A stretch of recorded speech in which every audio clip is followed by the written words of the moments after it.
Common Threads family, thank you so much for joining and welcome to Mi Cocina. So I'm super excited to be able to do this video with you all.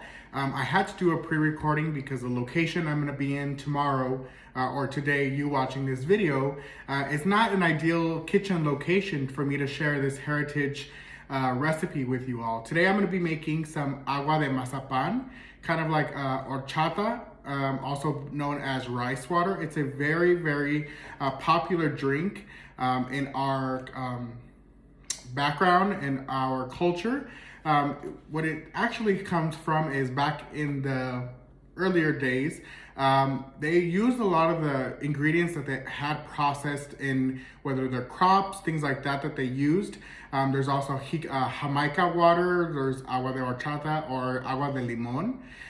These are very key ingredients that the crops that were used back in the day, and they would resource to kind of use other ingredients to have something refreshing to drink other than just water. So agua de horchata, agua de limon, and not jicama water, but agua de Jamaica are three key recipes or refreshments that they would use in Mexico for as a refreshment. Now, there is a little tie-in to agua de limon being green and agua de jicama being red and agua de horchata being white, being the representation of the Mexican flag. But that is kind of also what has tied into these also awesome refreshments that we like to use here in El Paso. So we're super excited to be able to share with you all on Heritage Month here in El Paso as we take on the journey together to make some agua de mazapan. Now again, this is a quick alternative to a very popular drink that has transitioned over making agua de horchata, which is rice milk.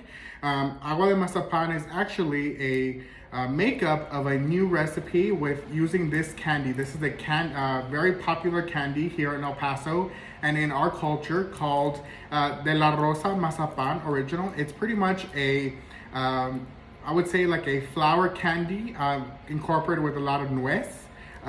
There's a lot of nut in here. It's a very sweet candy. A lot of people, what they like to do with this mazapan, and there's like a quick tradition in Mexico, is you try to open up this candy while not cracking it. It's a very, very delicate, compressed flour nut candy. And there's a kind of like a conspiracy little thing that you could try to open it without breaking actually the mazapan. It's really, really delicate. And it's kind of that thing where if you can open it without cracking it, you'll definitely have luck. And it's just a little quick tradition. But this is actually has transitioned into combining this ingredient into the agua de horchata, now has become a very popular recipe in a lot of either Mexican parties, or you would find it in what would be like a flea market, which would be a, what would we call that in Spanish? A swap meet or a mercado, and then you would also do it for a lot of your celebrations. So we're gonna go quick in. It's a quick recipe that I'm gonna do here with you today. Fortunately, I wish I could have done it with you live, but unfortunately the location that I'm gonna be at tomorrow is not gonna be a full kitchen like I have behind me. So I just wanna make sure that it works for both of us. So today's recipe, what I'm going to be using is, of course, I'm gonna be using our mazapan. Now here in El Paso, close to our border, we actually have what is called the mazapan flour. It's already pretty much a lot of these candies broken down, and it's actually the harina, the flour, or the polvo, which would be the dough or the flour, broken down of those candies. So they pretty much sell this already pre-broken up polvo, and then because it has become so popular in our city, people are buying this like crazy. So it's an easier alternative instead of going and breaking down a lot of these candies. They already sell this. You can buy it on Amazon. It's a great thing if you want to buy these candies and try it out. It's a very popular candy, again, in our culture. So you can buy this polvo, which is going to be the flour, the dough, not the dough, but the flour, the harina of our mazapan. So we're going to be using about 10 tablespoons of this. We are going to be using, evaporated milk, leche evaporada. This is another popular ingredient in Mexico that we like to use for a lot of our agua de horchata, agua de mazapan. We also use this in our 3 milks cake, which is a tres leches. It's a very popular ingredient to use. We're going to be using some condensed milk, leche condensada. This is again another key ingredient with this one, that you would combine these two and original whole milk. You would bake a vanilla cake, and then you would make holes in it, and then you would pour this over top, and you would have that moisted cake that you're looking for a tres leches cake or a 3 milks cake. In this case, we're gonna just make the milk, and that's what we're gonna drink as a party favor. So we have some leche evaporada, which is evaporated milk. We have some leche condensada, which is gonna be your condensed milk. And then we have leche regular, which is gonna be your basic whole milk that you can use. So let's go ahead and get started. I have my blender here. What I'm gonna go ahead and do is I'm gonna combine all my ingredients in here. I'm gonna blend them up. And then we're gonna put it in our pitcher, add some water, and then serve it on a cup of ice. So there's a lot of different ways that you can do this. There's a lot of different ways you can prepare it. I'm gonna do the basics, and then I'm gonna tell you a little bit other things you can start adding into it to make it a little bit different. So let's go ahead and get started. I'm gonna go ahead and open up my evaporated milk. You're gonna go ahead, this is a 12-ounce can. Excuse me. This is a 12-ounce can. You're probably, you can find this at your local Walmart in your baking aisle. It's used for a lot of baking recipes. And it's probably about $1.50. Again, this recipe is gonna be a fairly easy recipe to make. Really good, really popular. And after you try it the first time, I can guarantee you're gonna love it. All right, the next thing we're gonna go ahead and add is gonna be our condensed milk, leche condensada. Now, this can go a lot of different ways. This can be used for a lot of different recipes. It not just is used for this recipe and not just for your 3 milks cake, but it's also used as a topping for a lot of churros, sopapillas. These are traditional recipes, desserts that we use in the Mexican culture. It's a very, very sweet, dense, milky consistency. It's kind of like a very thick syrup. And it's kind of used like syrup as well. A lot of people use it on their pancakes, on their waffles. It's a really good consistency, and if you haven't tried it already, I recommend probably getting some. Don't eat it by itself because it's super, super sweet. It definitely needs to come with a shot of insulin, but it definitely can use it as syrup for your pancakes or some waffles. It's a great alternative instead of using syrup. So we are gonna use 1 cup or 1 can of that, and this is a 14-ounce can of leche condensada, which is condensed milk.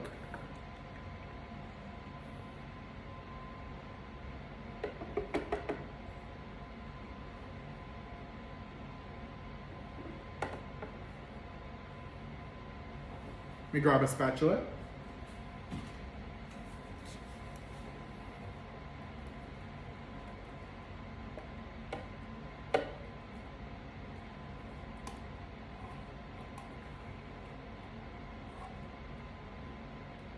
Alrighty, and so you don't have to dirty anything else. You're more than welcome to if you would like. You can use a measuring cup to put another a whole cup of milk in your recipe, or you can just use your condensed milk can, which is the 14 ounces, and you can go ahead and pour your milk in there, kind of get the residue of the milk that was left in there of the condensed milk, and then you're just gonna add some whole milk to that.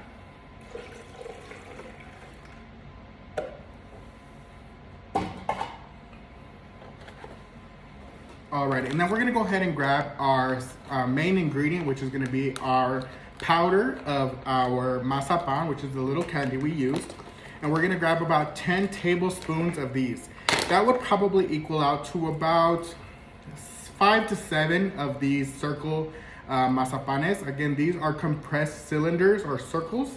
So it's probably like a tablespoon, or if not more, compressed into this little candy. But we're gonna go ahead and do about, I'm gonna do about 7.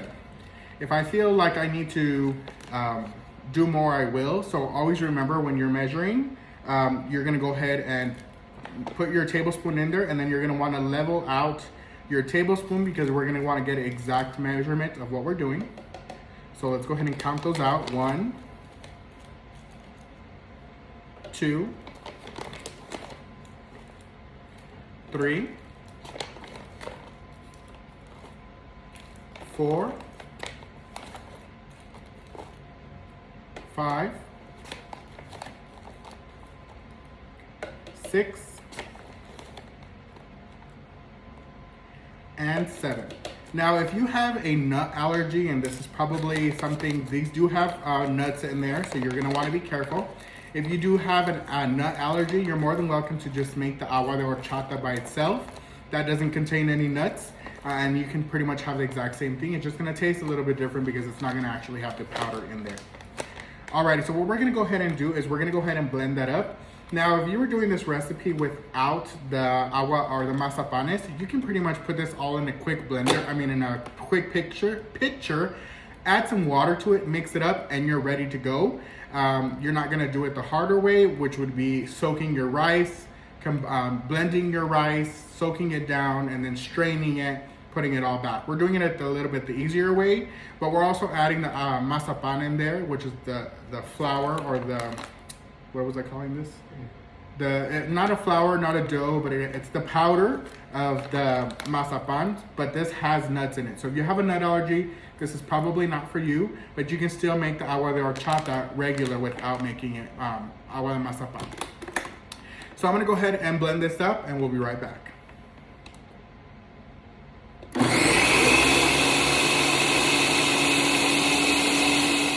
Alrighty, so once you have your agua de mazapan nice and blended, again, you don't have to add the mazapan in there. You can do it just regular in a pitcher like this. You can fill it up and then fill up the rest with some water. Mix it up with a spatula and then pour it in a nice ice glass for you to enjoy. I did it in the blender because I want to make sure I blend down a lot of those nuts that are in the powder. And then I'll put it into my jug here. So I'm gonna go ahead and take this off. I am gonna pour it into a pitcher here.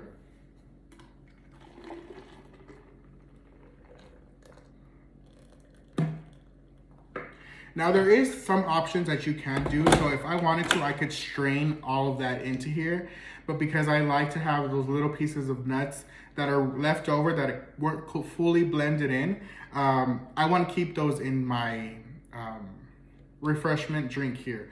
So I have probably about a little bit over a quart of it. I'm gonna go ahead and fill it up to about the 2 quarts. So I'm gonna put another probably quart of water in here, and then I'm gonna mix it up, and then I'm gonna pour it into my ice glass. 1 second. Alrighty, so I went ahead and added another quart of water in here. I'm gonna go ahead and do is I'm gonna mix it up.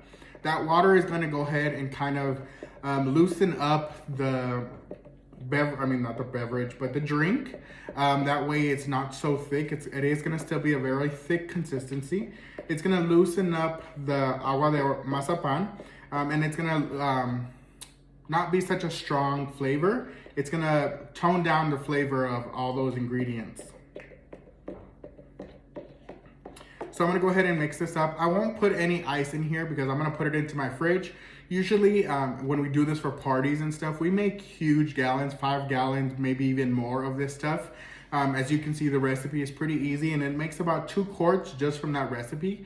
So this will probably last a few days in my house, but it'll definitely, when we do big parties and big pachangas here in El Paso, what we like to call them, a fiesta, we make a big batch of these and we make them for all of our different parties. Usually we'll do it for like our menudo Sundays. After church, everybody kind of gathers together and we'll make some horchata to go around the table for everybody to enjoy. So after you mix it up, you can go ahead and put your lid on here. Again, you can go ahead and stick that into the fridge and have everybody enjoy it, or you can grab a glass of ice and you can pour it right there for you guys. Perfect, beautiful. Hope you guys really enjoy this quick Heritage Month recipe. I really think you should try this, and let me tell you, this is a delicioso recipe. Have a good one, guys, and we'll see you on the next one. Bye, guys.